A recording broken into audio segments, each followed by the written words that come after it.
Matt, thank you so much for doing this today, man. How you doing? Dude, I'm good. How are you guys?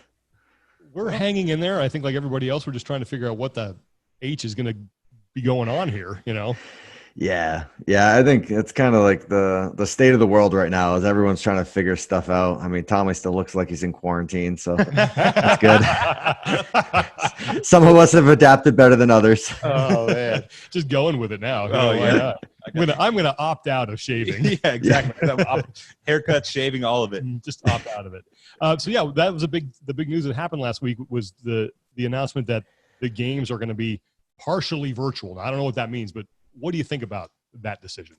Yeah, I mean, I don't think it's really a surprise. You know, when it was announced that the games are, you know, still happening and they're going to be completely normal, like just no spectators, but still 30 men, 30 women, all the judges, like it's kind of like, okay, like that sounds awesome, but I don't know how that's going to be allowed. Mm-hmm. So, you know, getting the news of the new format, it's not really a surprise. You know, we'll see how it turns out. Yeah, I mean, when we got the news, everyone started asking questions of like, is this allowed? What are you doing for this and that? And yeah, we didn't. Yeah, I'm sure you got very detailed and complete answers to those questions. Thoroughly thought out. And yeah, I mean, something that was super simple was, you know, we were asked like, hey, does everyone has a 400-meter track near them, right? And for most people, it's like, yeah. And then, you know, like Sarah from Iceland is like, hey, it's winter here. Can't really go to a track outside, you know? And so, you know, just some stuff like that where like, yeah, it would be way better if we could incorporate running into it. But then this is a worldwide sport and a worldwide championship. So it's like, it's some places it's summer, some places it's winter. You know, there's just a lot of moving parts, and I'm glad I'm not on the side that has to make the decisions that dictate many people's careers. I just have to figure out the rules and give it my best shot. I mean, but to some extent, I mean, you're chasing history right now. You're on the verge of history. So every one of these decisions that CrossFit makes, you know, does like in some way impact your pursuit of that. I'm kind of curious because, you know, Tia's in the same boat, and what sort of conversations maybe you guys have had, maybe just at least in the couple of days since, to maybe try and refocus and reshift a little bit now to kind of roll with the punches, I guess. Yeah, I mean, I've kind of looked at it two ways. You know, there's the one way where like I'm putting all the weight on it of like, I only get one shot at this of, you know, going for 5 consecutive. There's only one shot. And, you know, so there's that side of things where, you know, I'm very critical of it, but then there's the other side where it's been the side that I've been on for a couple of years now of kind of like, you know, it's kind of mixing apples and oranges of, you know, like, yeah, 4's been done before. But it's like, if you look at the competition from 8 years ago to today, it's completely different. You know, it's like, just look at the first time that athletes were required to walk on their hands. And it's like, you're looking at the games final and there's like 2 people that can walk on their hands comfortably. Mm-hmm. And now it's like, we're going over parallel bars, obstacles, around cones, like all this stuff. You look at the competition from a couple of years ago of like a clean and jerk ladder. And it's like, I think 2 guys cleaned 355. And that was in just a pure ladder. And then fast forward a couple of years, and now it's all right, we have 355 for a double at the end of a Metcon. So, you know, there's that one side of like, it's not totally mixing apples to apples. You know, so it is what it is. Kind of helps you just kind of separate yourself from that and just and I mean, it's the type of thing like, you know, like, should Tia be satisfied because the record before her was 2 and now she has 3? Like, should she pack it in? You know, and so for me, it's like, yeah, just because someone else did 4 doesn't make one not impressive. Like, should Ben Smith not be proud of his one victory because, well, it's been done before? Well, no, he should be very proud of that. You know, same with me. Like when I won 1 or 2, you know, it's still a victory. That's what you worked for. So, you know, I look at it like from day one in the sport, I was told no one will ever win 4 in a row. So it's like, okay, did that. You know, I beat my own margin of victory. I set the record and then broke it twice. So, you know, like, yep, okay, did that. You know, I'm very pleased with my career. If something happens to go wrong, it doesn't change anything, you know. I hope it goes right. I'm training for it to go right. What did you think about the future of CrossFit after everything that happened with Greg went down, as far as like the response he had to Rocket CrossFit and then the tweet and the firestorm that ensued after that?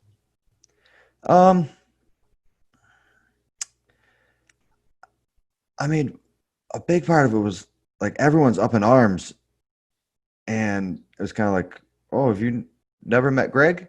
You know, like anyone that I had a conversation with that knew him or had worked with him wasn't really too surprised. You know, the fact that the company changed hands, I'm blown away at. I thought he would be a captain on the ship that would just go down with the ship, you know? But yeah, I mean, it was when that stuff was happening, and then like multiple, I know directly multiple people that were affected by it, of like a sponsor was looking to come into the sport of CrossFit and get involved. And then and we had contracts that we were like about to sign. And then all of that chaos started happening with CrossFit, and these sponsors literally say like, oh no, like, whoop, we're taking that contract back. So, you know, in that side of it, of just people that are in the wake of the storm, I mean, it was really unfortunate. You know, the things that said really tainted the name.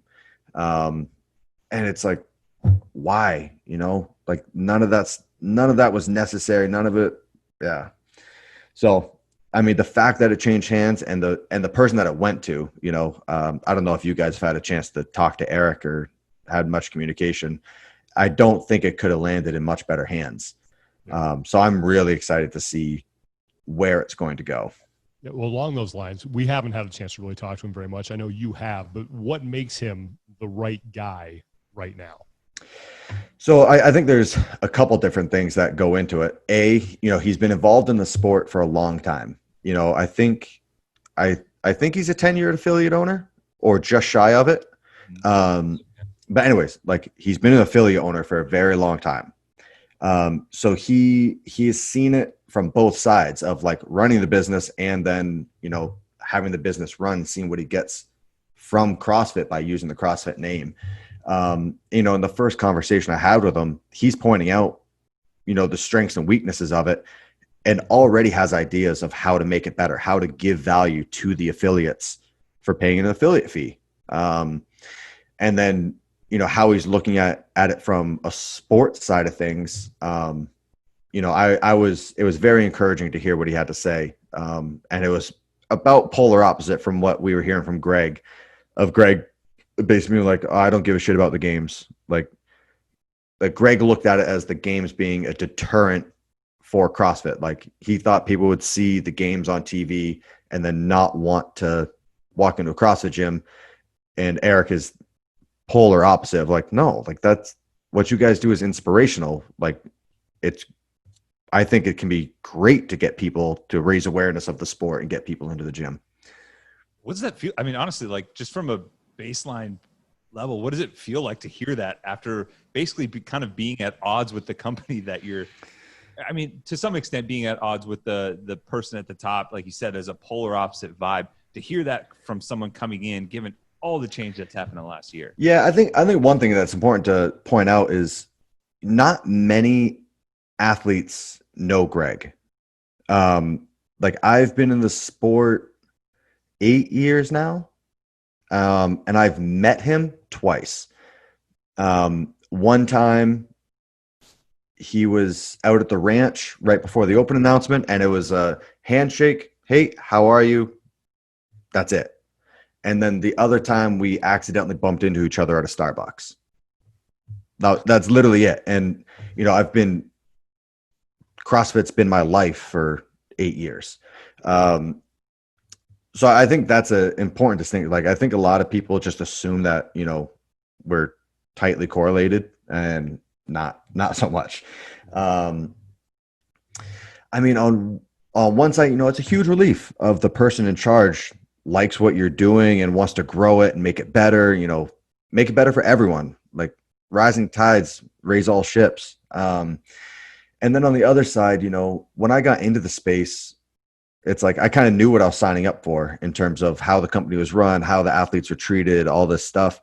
And it was just kind of like a shrug of the shoulders of like, all right, like, this is the working environment, or like, this is who's in charge. And it's like, if you don't like it, don't sign up, don't do it. But if the pros outweigh the cons, then do your thing, So yeah, there's a lot of stuff that I didn't like, but at the same time, I knew it coming in, and it was just yep, all right, the pros outweigh the cons for me. I'll do this. It's pretty clear that the season is going to change. First question, is that necessary? Why or why not? Is it necessary for the season to change? Yes. I think there are some changes that are needed. Mm-hmm. I think, these conversations have been had a ton in the past couple months. And I mean, and there's an argument for both sides. No one system is perfect, and no one system is 100% wrong. When there was open regionals games, there were things about that system that were awesome and made it exciting. I think the primary piece being, with regionals, it was everyone did the same workout. So there was excitement from week to week of, okay, week 1 in California, Josh Bridges set the record for the burpees and thrusters. Week 2, Matt's going there. Week 3, Fikowski's going. Like, you can compare times. And that was a lot of fun. And a lot of people followed very closely for that reason, where you don't get that with the sanctionals. It's, like Pat wins Wadapalooza, but Brent won Dubai. Well, what does that mean? There's no correlation between the two. There's no similar events. So it's kind of hard to compare. But then the other side with the sanctionals, it's, well, now you get to choose where you compete. If you happen to have the flu in December, well, you get to wait until February or March to do Wadapalooza or whatever it is. For me, it was great. I lined up my competition in London. A sponsor was already taking me over to France to do some photo shoots and videos and that type of thing. So I'm able to coordinate my season to make life easier and a little more enjoyable. Like, we went on a vacation to Italy afterwards, So I don't think there's one season that's perfect and going to please everyone. And I think whatever season you choose, there's good takeaways from it. Is there anything, like, if you talking with like O'Keefe and Tia and Shane, is there anything in particular that maybe, like, from a rough outline perspective, you'd like to see? Like, I'd like to see the open here, maybe a mixture of sanctions and regionals with some standardized programming kind of stuff. Have you gotten into that at all? Yeah, I mean, there's been a lot of talks of, like, with my circle, and then with others, just kind of batting around ideas. I really like the idea of sanctionals. I think it's a great way for there to be growth in the sport.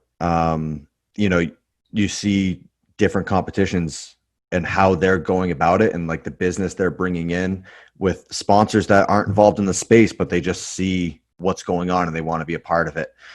Like Wadapalooza is a perfect example. Like, you're there and it's like, Dodge Ram is there, and then Chipotle, and it's like, well, yeah, they're not CrossFit companies, but they're companies in a growing space that they want to be involved, and it's phenomenal. Yeah, I would like, I mean, my ideal season is just make a season. Yeah. Let's pick one and stick to it for a little while. It's been a little crazy the last couple of years, so I would love to see some consistency. One new thing that's happened as well with the athletes is the Professional Fitness Athletes Association. Why was that necessary? Sorry, you cut out there for a sec. What was it? Why was the PFAA necessary? Oh, I mean, I think it's just the next step in terms of, you know, growing the space into being a legitimate professional sports. Um, you know, like there's no rules or regulations on anything really. So, you know, it's, uh, you know, just kind of standardizing things. So it's like at one competition, something flies and then at the next it doesn't, you know, it's, well, which one is it? You know, if this is a very, um, oh God, I'm blanking on the word, you know, just consistent across all competitions. It's like, we want to know what we're signing up for. Um, and, you know, I haven't really been involved in that. You know, some of the other athletes volunteered and I don't know if I missed the email, didn't reply, or they just didn't want me, but, you know, like I was involved in the first couple of meetings and kind of heard what was going on. And then they ran with it. You know, and I talk to Brent every once in a while about what's happening, and they're not looking to do anything crazy. It's all stuff athletes have been talking about for years. You know, like there's how many stories are there of an athlete coming off the floor and they got a penalty for something and they didn't agree with it, and the answer when they went to rebuttal it was just nope, judge's calls final.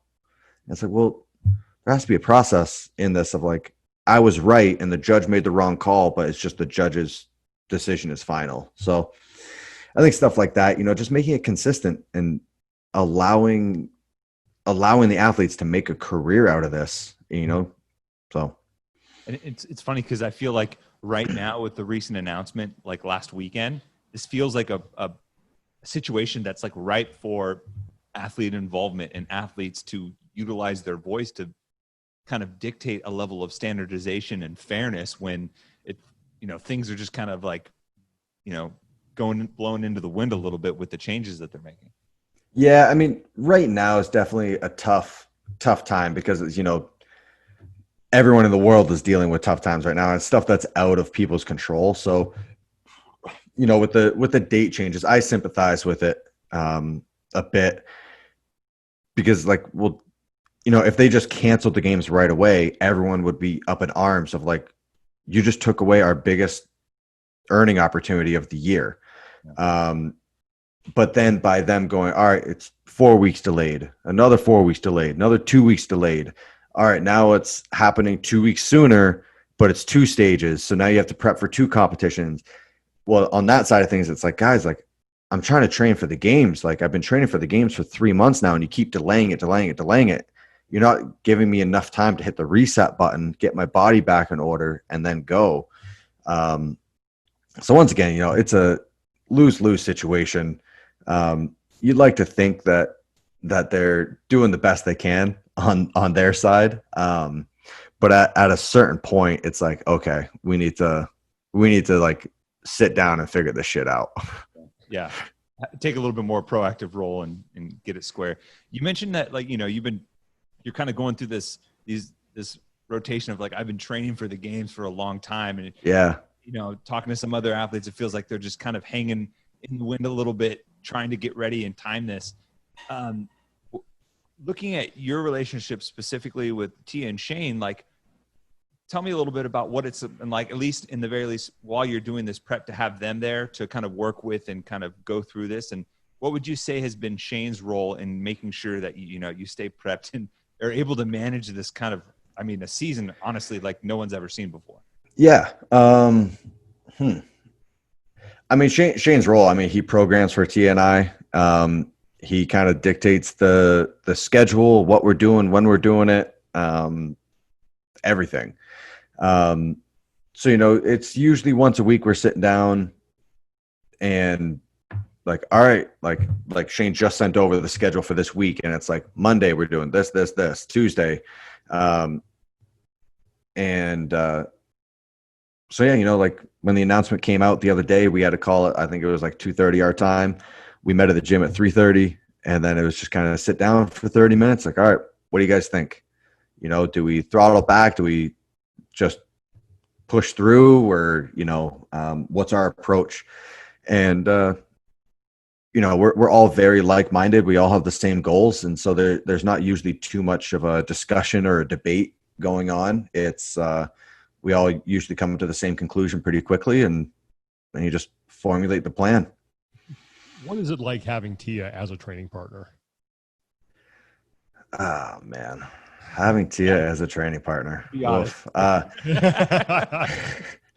No, I'm in terms of training partners, I'm spoiled. You know, having someone as like-minded as me that is just an absolute fierce competitor, is just full throttle all the time. And I think the big thing is how well-rounded she is. You know, it's not like, okay, anything with a barbell, you know, I'm kind of running away with it. And then gymnastics, she's got it, you know, it's everything. She's good at everything. So no matter what we're doing, you know, I'm getting pushed. And then on the other side of things, you know, it's nice because it's like, yeah, we're competing against each other, but we're not competitors. So, you know, if we go a week and, you know, say there's 30 workouts and she won 22 of them, I'm not losing sleep at night. It's like, no, okay. Like, you know, there's a bias in the workout, you know, it's barbell, the women's weight proportionally was a little bit lighter, or, you know, we're pulling calories. She's not losing sleep because I'm pulling calories faster than her. So, you know, it's a healthy push every single day. And I mean, it's just great company. We have a lot of fun in training. And, you know, so for me, going from training by myself all the time to just having company in the gym is a huge plus. So to have company in the gym that's also the fittest that's ever done it is also very nice. What is one thing or a couple things that people might be surprised to learn about Tia? Oh man, you're trying to get me in trouble here.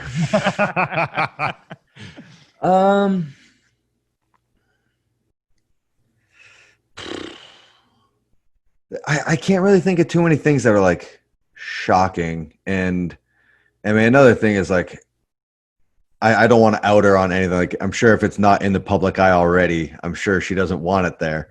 I mean, her and Shane, I was always impressed, and I was kind of surprised by it. Like, how much they plan for their future and like what they do for investments. They are very savvy and good with planning for when CrossFit's over.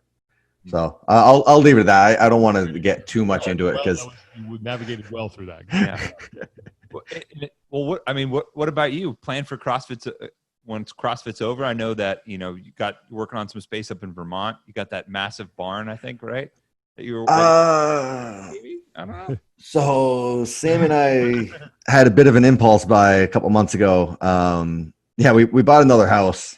All so right. Nice. Yeah, so I'm kind of collecting properties right now. I need to start selling some because I've been doing nothing but buying for a little while now. But yeah, we bought a new. Sammy's grinning at me right now. Yeah, we bought a new house in Vermont a couple months ago. And it's got way more land, a way cooler barn. So the big barn that I was on Instagram a while back, I haven't quite made plans for that one yet. So it's just kind of sitting there. But yeah, after CrossFit, yeah, we'll move back to Vermont. I got good plot of land. I know, like the barn, it's a very nice garage, full apartment upstairs, full like heated, drywalled in, all finished downstairs.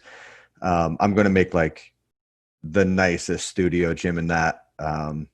I'm sure I'll start pumping out content at some point. Way better right. Than barn. What's that? Way better than Dan Bailey's barn, right? Oh yeah, obviously. Yeah. So I mean, that's the plan right now. I mean, when we'll even move into that house, I don't know. Like we just saw it, liked it, bought it.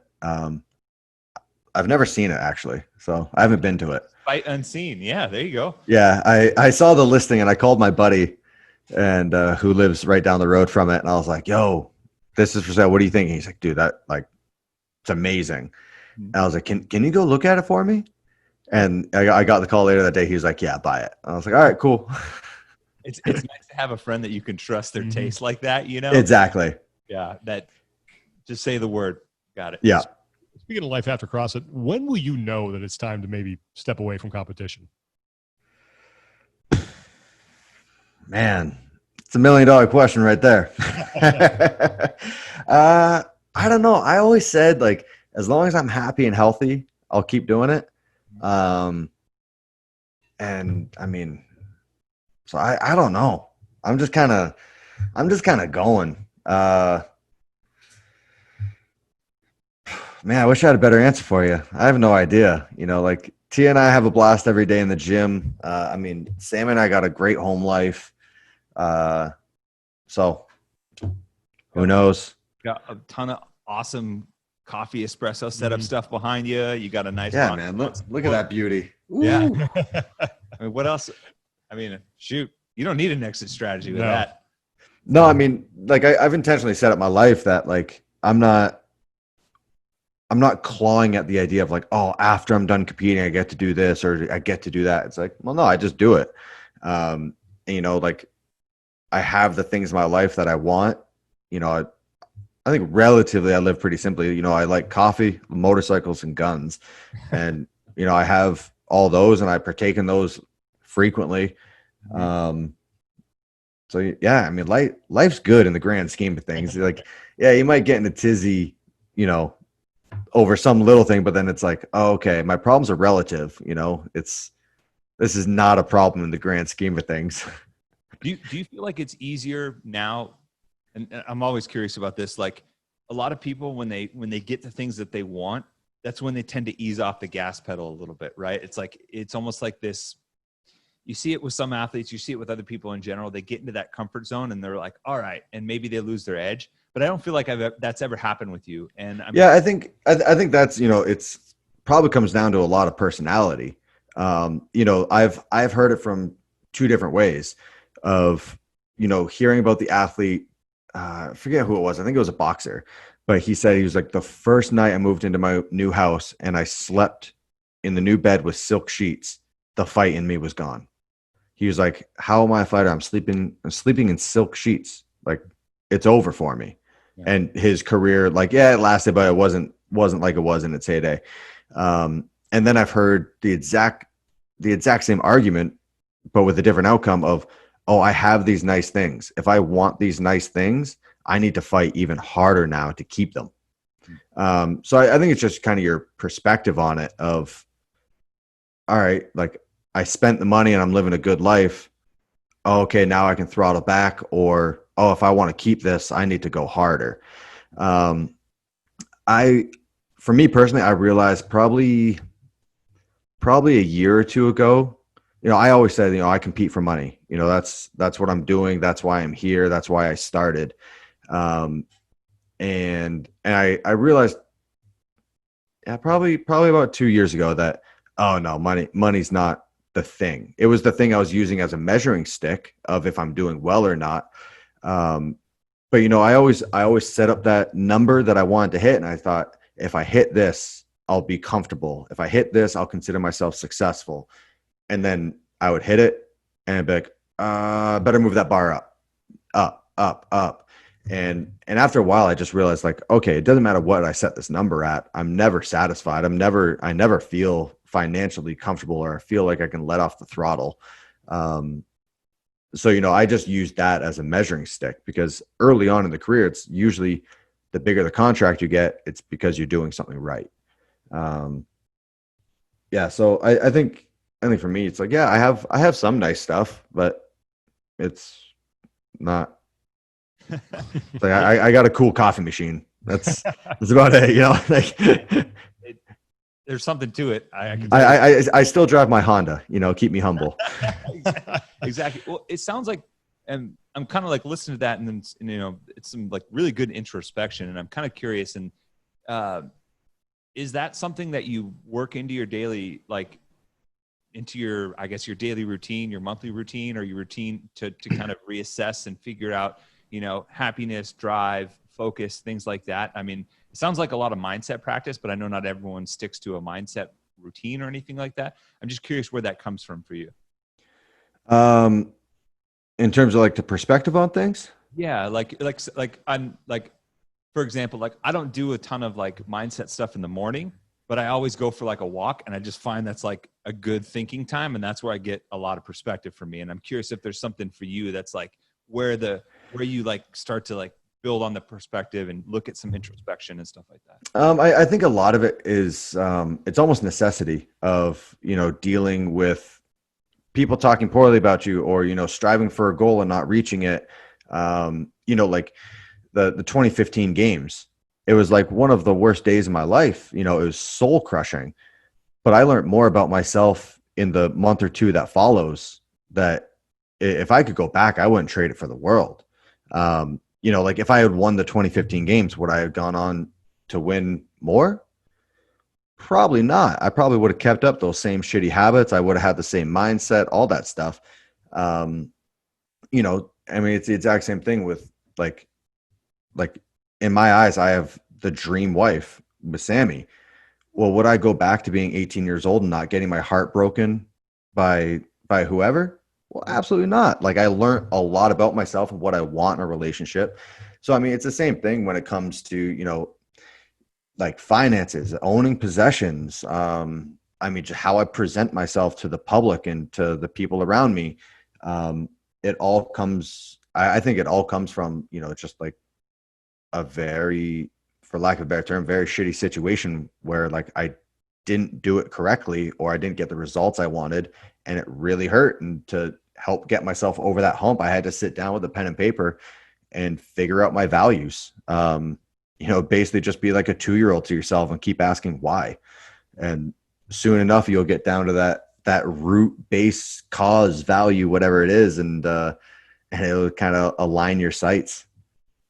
Along those lines, Matt, something that I found that's really common with athletes who are at the top of their games, regardless of what it is, they hate losing more than they like winning. And I'm curious if that's the case with you, and if it is, why or why not? So, I mean, my experience with losing, I mean, so like my first year against Rich, it's like, I looked at that as a win. You know, I was as green as they come. I didn't know what I was doing. Like, I look back now and the mistakes I made are laughable. And I'm able to laugh at them because it's, well, I didn't know any better. Why would I have handled that situation better? Whereas a year later, the exact same results. And I'm like upset at those mistakes because I did know better. And I chose not to do the right thing. I chose to cut corners. Shit, I just sidetracked myself. What was the question? The question was, do you hate losing? Oh, yeah.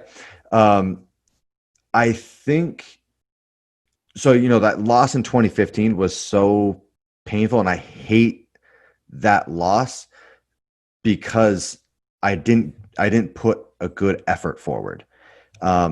You know, I haven't had an in-person loss since, but I like to think that if I do everything in my power in training, at home, in competition, if I do everything right and someone just happens to meet me, then I'm going to still be able to hold my head high and be proud of what I did, you know?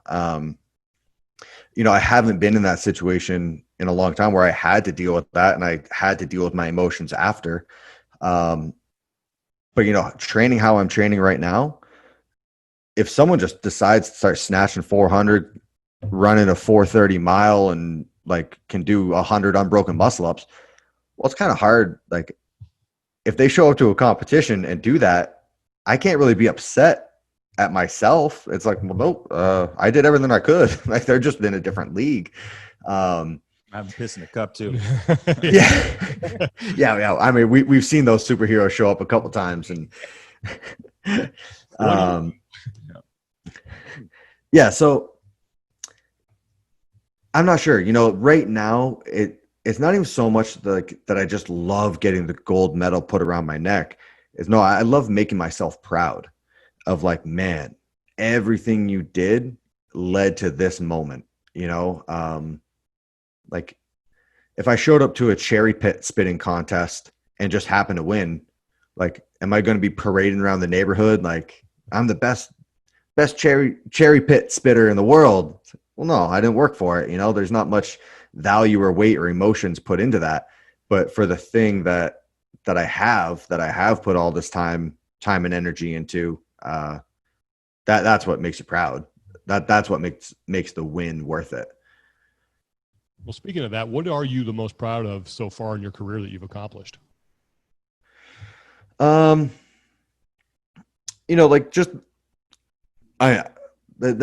a lot.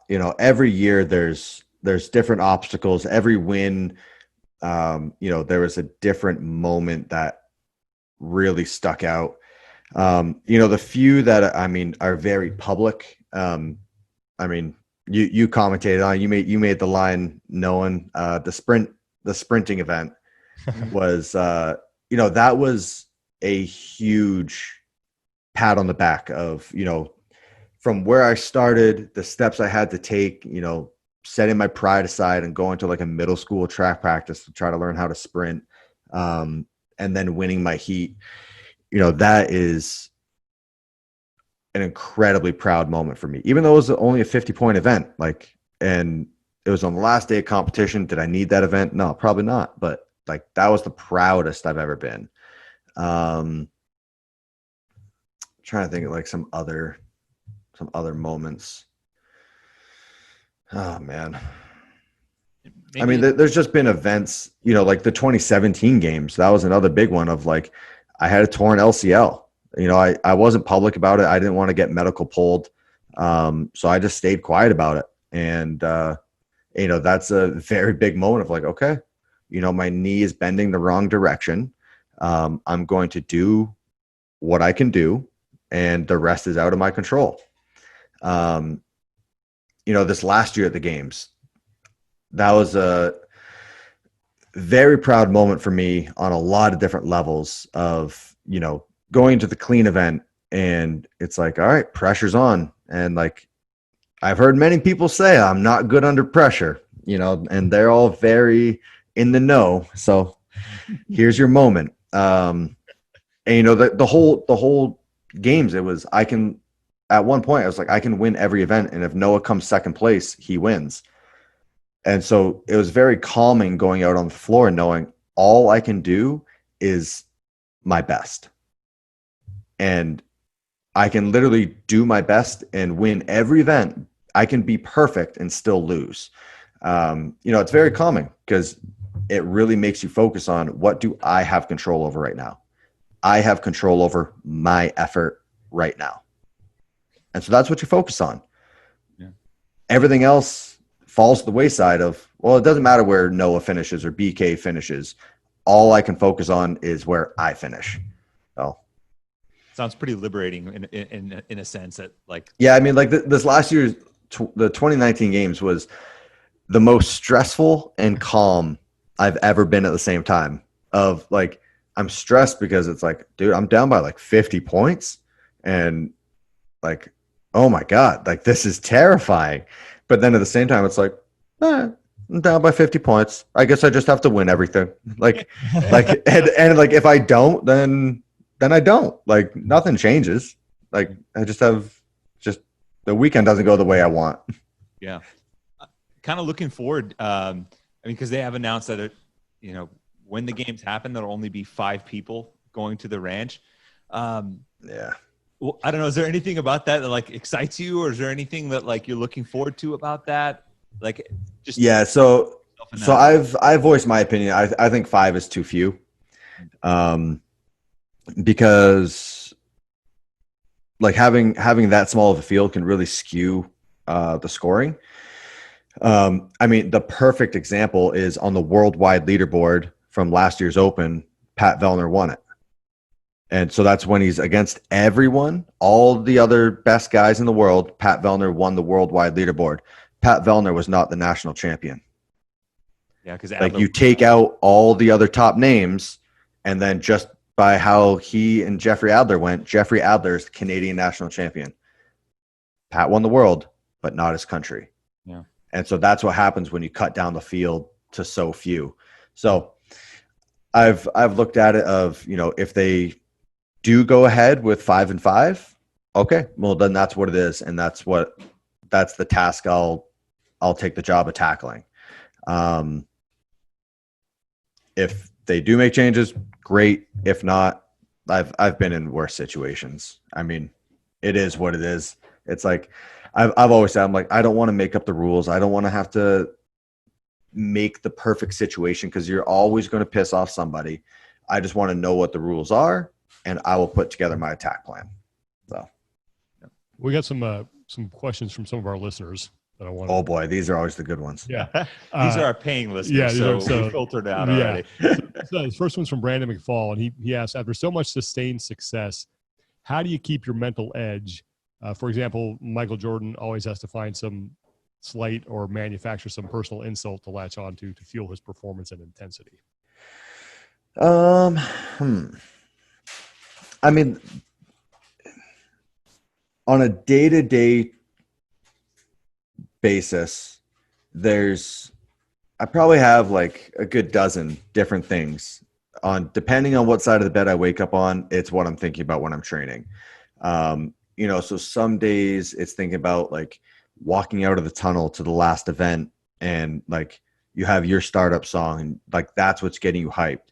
Other days, I'm thinking about something someone said about me 3 years ago, and that's my fuel. I've had it. I've had it where like I took a stack of cash, like I took like 10 grand and put it on top of the rower. And so that's what I stared at when I was pulling on the rower, of like, if I want more of that, I need to pull these numbers. It just depends on what day. And I'm sure from person to person, there's something that could motivate someone to lift up a car. And for me, I'm not even going to cross the street for it, and vice versa. So that I think the one that for me is probably most reoccurring that happens like 9 days out of 10 is, thinking about what I want my future life to be. What stories do I want to tell my kids, my grandkids? What type of life do I want to provide for Sammy and our family in the future? And knowing that I need to put my best foot forward on every workout to make that possible. Yeah. Just one quick follow-up. What is your go-to pump-up song? Oh man, that changes all the time. What is it now?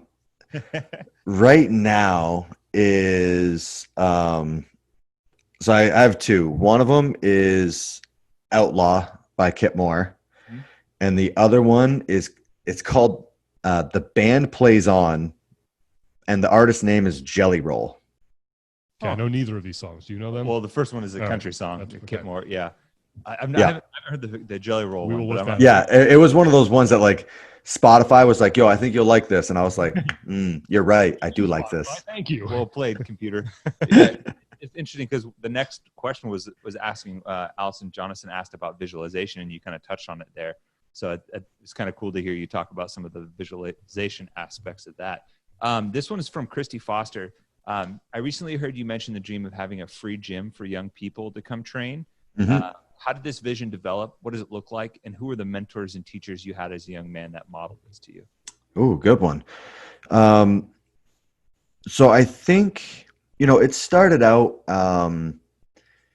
you see every person selling programming or coaching, whatever it is. And it's like a lot of people have a great leg to stand on when doing that. But then there's just so many that they're terrible at it, but they speak with such confidence that people just are like, oh, okay, yeah, you know what you're talking about. And so my experience with it was my Olympic weightlifting coach, from when I was like 12 years old to 18 years old. And then like he continued coaching me, but I just wasn't with him in person, was Chris Polakowski. And he was a middle school, elementary school PE teacher. And he had a fully outfitted gym. He bought personally all the bars, bumper plates, platforms. He volunteered his time 6 days a week, every day after school. He would travel to competitions on his own dime for the passion of it. He saw what it could do for the kids and literally never took a dime, would not accept anything. And at the time when you're 12 years old, you're like, he's just there. That's what he does. You don't think about how much time he dedicated to it and got nothing in return except a smile on his face. And a lot of times when you're dealing with middle schoolers, you're not getting a smile. It's a pain in the ass. I know I wasn't great to deal with.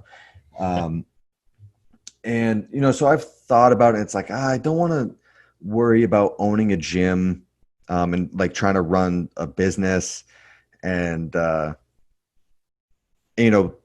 look at the knowledge I have from when I was in high school to now and how I used to train, like how my football team trained in high school. It's like, oh, we were doing all the wrong things, but no one's there to tell them or teach them otherwise. So why would they know? They just, every high schooler wants to bench press and curls. And it's like, ooh, wrong stuff, boys.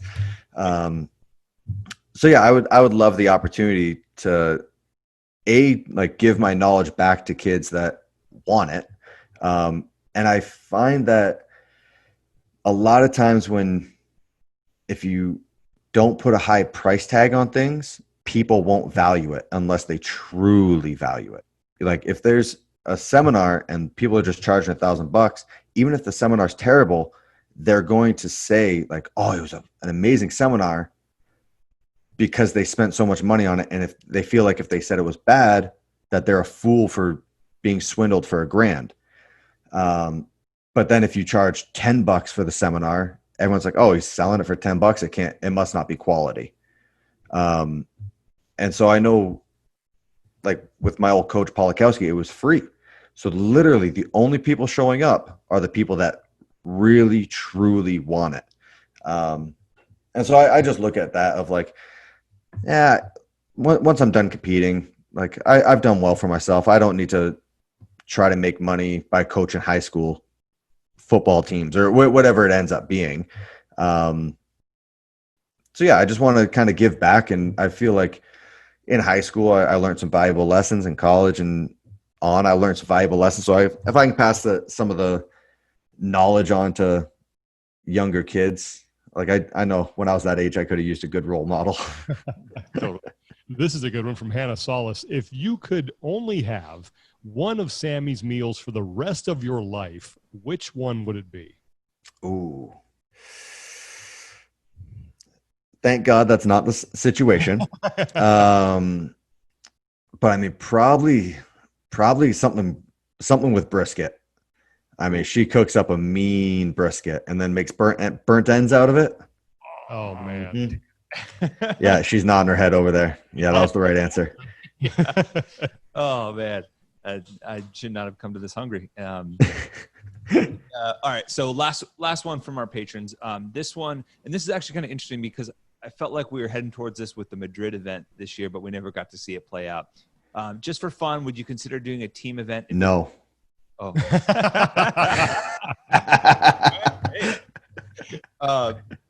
No, sorry. Go ahead. All good. He said, would you ever consider doing a team event if it didn't affect your individual status? If so, assuming Tia would be your number 2, who would you be your picks for 3 and 4 on the team for a team event?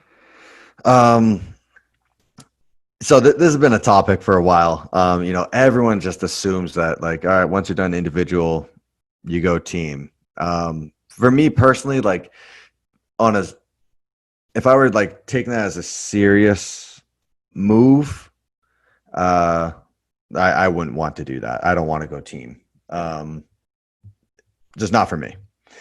But when that Madrid competition came up, they really switched it around of like, they were trying to encourage the individuals to team up and because that's where the prize money was. That's where the athletes will go. I got hit up a lot about doing that. And, obviously Tia, but I think it was Vellner that was like hounding me. And he's like, bro, come on. He's like, you, me, Tia, and Brooke Wells. Like, let's just go crush some souls, get a paycheck, and come home. So I think if I were doing a team, yeah, it would be Vellner, Tia. I mean, Brooke Wells or Amanda Barnhard. At that point. Yeah, I mean, yeah. But yeah, I think Brooke or Amanda would be. I think they'd be phenomenal athletes, especially on the team side of things. Just strong as hell. I mean, like did Amanda even do a squat until like 255 at the games? Like, Yeah, so dude, like that's bananas. 255 power clean. I don't know what the weight was, but I remember it was jaw dropping. Yeah. And I mean, she can swim like a fish. Yeah, I don't know, but yeah, team is definitely not in the plans. Darn. All right. Well, Matt, we appreciate you taking the time to do this, man. It's always a pleasure to talk to you, and hopefully we will see you. We're planning on seeing you in Aromas whenever that date rolls around. Yeah. Thank you.